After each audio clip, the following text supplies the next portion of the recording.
The holographic war room aboard the ISV Endurance hummed with tension so thick it could be cut with a plasma blade.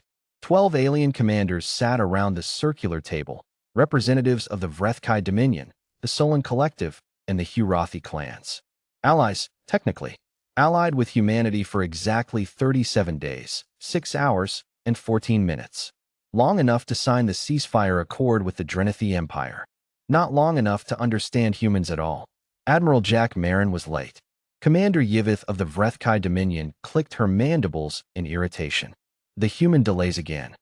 Their concept of time is as primitive as their biology. They age and die within a century, hissed General Sunrath of the Hurathi, his scale frills flattening with contempt.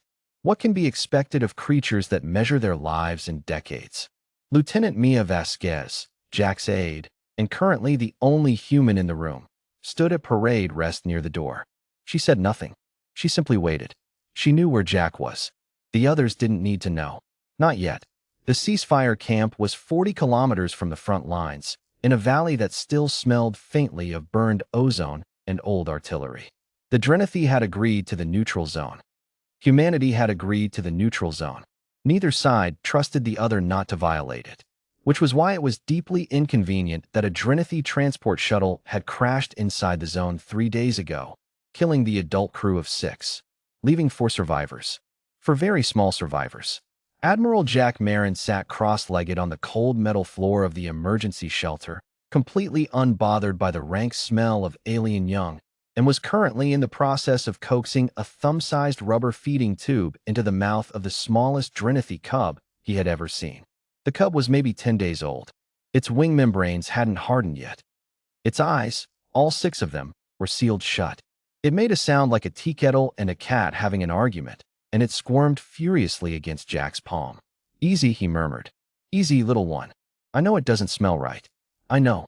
But it's got the same protein ratio as your milk," the medics checked. "You're going to drink this, and you're going to grow big and terrifying and threaten humanity for generations, I promise." The cub, he'd started calling it Wrench, because it looked like it was trying to disassemble his fingers, finally latched onto the tube and began to suck with mechanical intensity. Jack exhaled. 3 of the other cubs were sleeping in a heated nest rigged from emergency thermal blankets and 2 of Jack's own uniform jackets.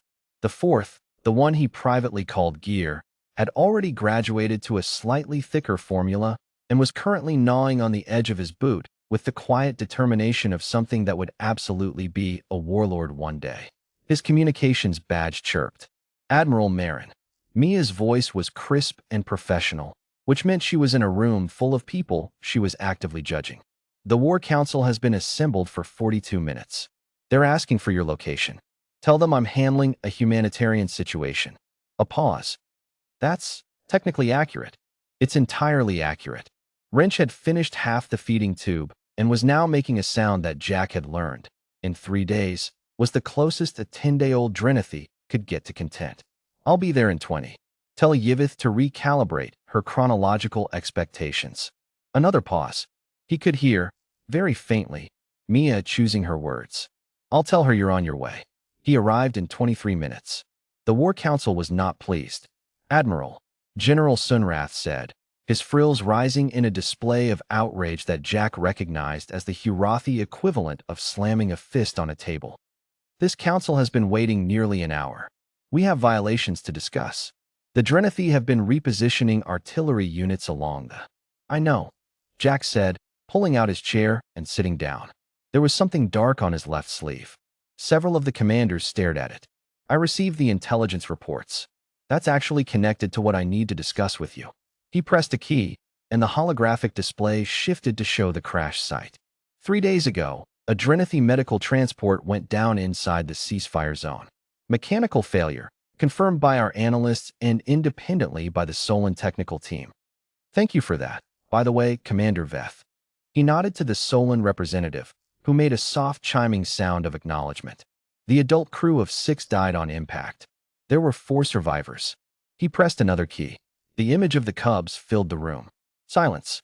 "Drenathi young," said Commander Yivith slowly. Her mandibles stilled. "Those are very young. 10 to 14 days old." Jack leaned back in his chair. "They're in the neutral zone." Under the accord, neither side's military is permitted to enter the zone with armed personnel. The Drenethi have formally requested permission to send a civilian medical team, unarmed, to recover the cubs. More silence. And you recommend? Admiral Genvas of the Solon Collective said carefully, I recommend we grant it. Jack's voice was even. Immediately. Today, General Sunrath's frills spread wide. You would allow Drenethi personnel into the zone? When they are already repositioning artillery. This could be a provocation designed to. They're asking for a medical team to recover their children. Jack's voice didn't rise. It didn't need to. There was something in it that made the room quiet regardless. If we refuse, we confirm every story they tell about us. We become the monsters in their history. And more importantly, he paused. More importantly, for children die? In a zone we control. Under a ceasefire we negotiated. They are the enemy, Sunrath said. They're babies, Jack replied. They don't know that yet. Mia waited until the council chamber was emptying before she fell into step beside him. The stain on your sleeve, she said. Formula. Wrench has a strong latch. Wrench. The small one. Gear is doing better. Actually, I think the vitamin supplement is working. Mia was quiet for a moment. She had worked beside Jack Marin for 4 years. She had watched him negotiate the Halcyon Station Treaty while running a fever of 103 degrees. She had watched him bluff 3 Vrethkai warships into standing down with nothing but a communications delay and a very confident tone of voice. She had, once, watched him talk a Hurathi berserker down from a killing rage by simply sitting beside him and not speaking until the rage burned itself out. She had never quite gotten used to the part of him that was simply, irreducibly, this. The Drenethi War Council is going to know it was you, she said. When their cubs are returned alive, they're going to find out a human admiral was caring for them personally for 3 days. I know. That's either going to end the war faster or make them angrier. I know that too. He glanced at her sideways. What do you think? Mia thought about it seriously, the way he always expected her to. I think, she said finally, that you can't hate something you've fed. Not for long. Jack smiled. It was the slow, certain kind. That's what I'm counting on. The Drenethi medical team arrived 6 hours later. They came in a small, white-marked shuttle, as requested, with 3 adults and a licensed cub physician. Jack met them at the perimeter himself, unarmed, in his admiral's uniform, wrench formula stain and all. The Drenethi physician, who had clearly been prepared for many things, but not this, stared at the 4 cubs sleeping in their emergency thermal blanket nest, stared at the careful ration log Jack had kept, stared at the small identification tags he'd made for each cub in both human script and his best attempt at Drenethi phonetic symbols. You, the physician said, then stopped. They needed feeding every 3 hours, Jack said. The smallest one was touch and go for the first day, but she stabilized. I left the formula notes. Your people may want to adjust the protein percentage. I was working from a cross-species nutritional database that might have gaps. The physician looked at him for a long moment. All 4 of her eyes were doing something Jack couldn't fully read. Then she pressed her left hand flat against her chest. The Drenethi gesture, his intelligence briefing said, that meant I see you clearly, and I will not forget. Jack pressed his own hand to his chest in return. Behind him, he heard Mia exhale softly. Gear chose this moment to bite his boot one final time, as if in farewell. Back in the war room, General Sunrath studied the footage from the perimeter cameras.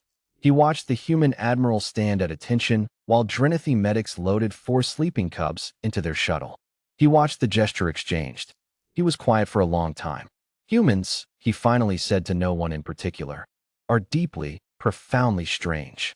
He said it, Commander Yivith would note later in her report, with something that sounded almost like respect. The Drenethi ceasefire held. It became a peace in 11 months. The historians would argue about why for decades. The 4 cubs, grown, never argued about it at all.